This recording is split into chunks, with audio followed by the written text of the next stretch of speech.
আসসালামু আলাইকুম রহমতুল্লাহ। প্রিয় দিনী ভাই এবং বন্ধুগণ, আজকে আমরা ঘরের দেয়ালের মধ্যে কিভাবে তায়াম্মুম করতে হয় তার নিয়ম জানবো ইনশাআল্লাহ। অনেকেই প্রশ্ন করেন যে তায়াম্মুম করার নিয়ম কিভাবে। তো তায়াম্মুম করতে হয় পবিত্র মাটি দিয়ে। এই সমস্ত দেয়াল দ্বারাও তায়াম্মুম করে তায়াম্মুম হয়ে যাবে, কারণ এই সমস্ত ইট সিমেন্টের মধ্যে মাটির সংস্পর্শন রয়েছে। তো অনেক আলেম উলামারা তারা একমত যে দেয়ালের মধ্যে তায়াম্মুম করে তায়াম্মুম হয়ে যাবে।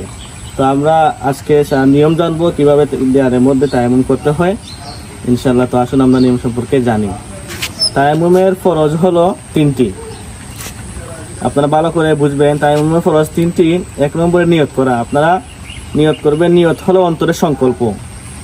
নিয়ত নাওয়াইতু নসরুল্লাহ তারা এরকম মুখে বলতে হবে না, নিয়ত অন্তরের সংকল্প। আপনি মনে মনে ভাবনা আনবেন, নিয়ত হয়ে যাবে। 2 নম্বর হলো আপনারা দেয়ালের মধ্যে হাত বসাবেন।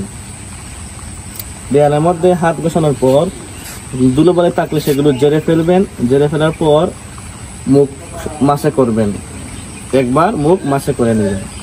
এই হলো দ্বিতীয় নিয়ম। 3 নম্বর নিয়ম হলো আপনারা আপনাদের জামাটি কোণের উপর তুলবেন। আপনাদের জামা কাপড় কোণের উপর তোলার পর আপনাদের হাত দেয়ালের মধ্যে রাখবেন।